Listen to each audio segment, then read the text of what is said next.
متاع بے بہا ہے درد و سوز آرزو مندی، مقام بندگی دے کر نالوں شان خداوندی۔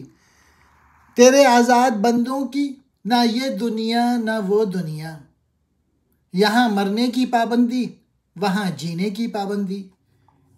حجاب اکثیر ہے آوارہ کوئے محبت کو، میری آتش کو بھڑکاتی ہے تیری دیر پیوندی۔ گزر اوقات کر لیتا ہے یہ کوہ بیاباں میں، کہ شاہی کے لیے ذلت ہے کار آشیاں بندی۔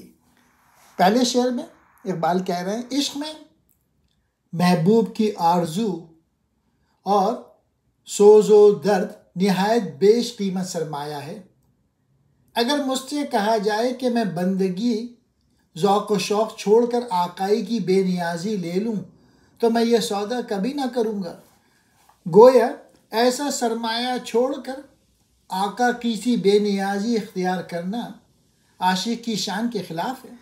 پہلے شعر میں اقبال نے اس کی اہمیت اور قدر و قیمت واضح کی ہے۔ کہتے ہیں محبوب کے حصول کی آرزو سے انسان کے اندر درد و رموز کی جو کیفیت پیدا ہو جاتی ہے وہ عاشق کی نظر میں اتنی قیمتی ہوتی ہے کہ اس کا اندازہ نہیں ہو سکتا۔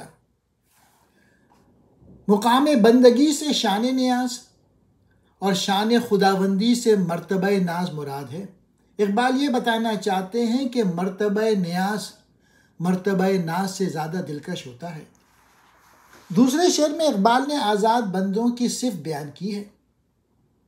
واضح ہو کہ کلام اقبال میں آزاد ایک اصطلاح ہے جس سے مراد وہ شخص جو اللہ سے خاص محبت کرتا ہو، کسی صلح یا جزا مثلا جنت کا خواہ نہ ہو۔ لیکن اس شعر میں اس لفظ کے مفہوم میں یہ بات بھی داخل ہے کہ آزاد وہ ہے جو کسی قسم کی پابندی گوارا نہ کرے۔ الغرض آزاد سے وہ عاشق مراد ہے جو کائنات میں کسی غیر کی طرف سے عائد کردہ پابندی کو قبول نہ کرے۔ اقبال کہتے ہیں اے خدا سچی بات تو یہ ہے تیرے آزاد بندے، یعنی وہ بندے جو تیری محبت کی قید میں ہیں، ان کے اندر قیود و حدود اس درجے کے پیدا ہو گئے، مجھے اندیشہ ہے کہ وہ نہ یہاں خوش رہ سکتے ہیں نہ وہاں، کیونکہ یہاں مرنے کی پابندی ہے اور وہاں جینے کی پابندی ہے۔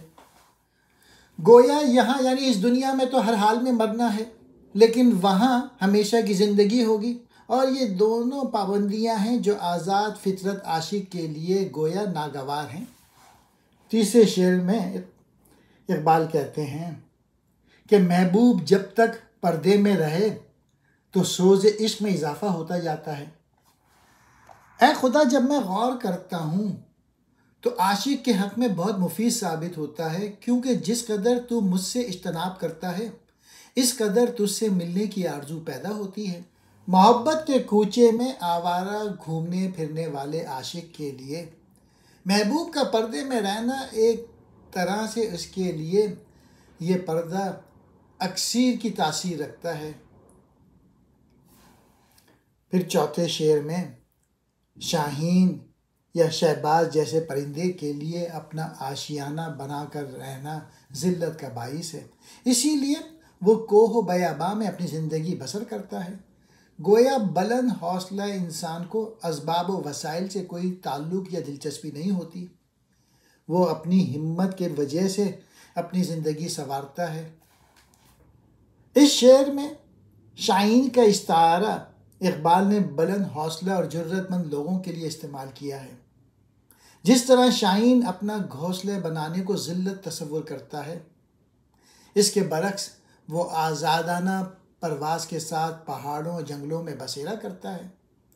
اس طرح جو آزاد مرد ہوتے ہیں انہیں بھی کسی خاص مکان کی ضرورت نہیں ہوتی، وہ ہر وقت جد و جہد کے ذریعے اپنا مستقبل سنوارتے ہیں۔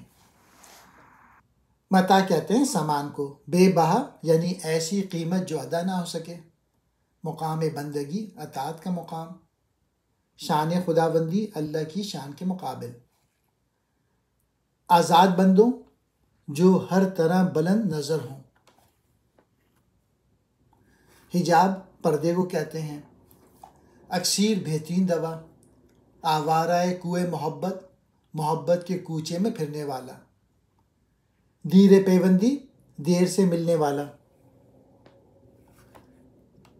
گزر اوقات گزارا کرنا، کوہ و بیاباں پہاڑوں جنگلوں میں، شاہی باز کو کہتے ہیں، ذلت بے عزتی، کار آشیاں بندی گھونسلہ بنانا۔ یہ فیضان نظر تھا یا کہ مکتب کی کرامت تھی، سکھائے کس نے اسماعیل کو آداب فرزندی۔ زیارت گاہ اہل عزم و ہمت ہے لحد میری، کہ خاک راہ کو میں نے بتایا راز الوندی۔ میری مشتاقگی کی کیا ضرورت حسن معائنے کو، کہ فطرت خود بخود کرتی ہے لالے کی حنا بندی۔ حضرت اسماعیل علیہ السلام نے فرزندی کے جن قاعدوں اور طور طریقوں کا بے مثال عملی نمونہ پیش کیا، وہ انہیں کس نے سکھائے تھے؟ ان کی تعلیم انہیں کہاں ملی تھی؟ کیا یہ سب کچھ کسی درسگاہ میں سکھایا گیا تھا؟ یہ تو ان کے والد ماجد حضرت ابراہیم علیہ السلام کی پاک نظر کا فیض تھا۔ اس شعر میں حضرت اسماعیل کے واقع قربانی کی طرف اشارہ ہے۔ چھٹے شعر میں اقبال کہتے ہیں کہ موت کے بعد میری قبر مستحکم ارادہ رکھنے والے اور حوصلہ مند لوگوں کے لیے زیارت گاہ کی حیثیت اختیار کر لے گی۔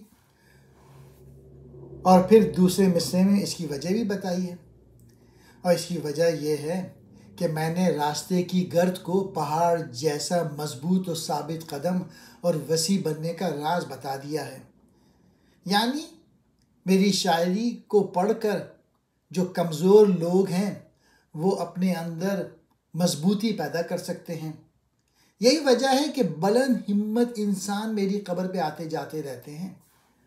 چونکہ میں نے مسلمانوں کو ترقی اور سربلندی کا راز بتا دیا ہے، اس لیے مجھے اللہ کے فضل و کرم سے امید ہے کہ میرے مرنے کے بعد میری قبر زیارت گاہ بن جائے گی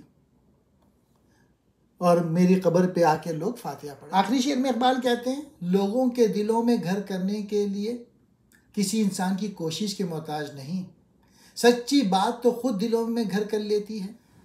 فطری حسن کو کسی بناوٹ اور سنگھار کی ضرورت نہیں ہوتی۔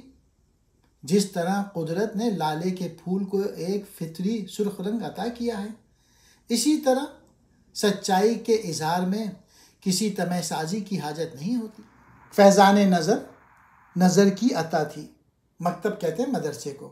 اسماعیل، حضرت اسماعیل، آداب فرزندی، بیٹا ہونے کے آداب۔ زیارت، دیکھنے کی جگہ۔ اہل عزم و ہمت، ہمت والے بہادر لوگ۔ لحد میری، میری قبر۔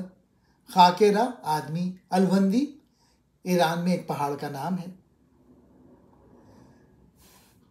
مشتاقگی، کنگھی کرنا۔ حسن معنی، علم کی خوبی۔ فطرت، قدرت۔ لالے، پھول کو کہتے ہیں۔ حنا بندی، سرخ کرنا۔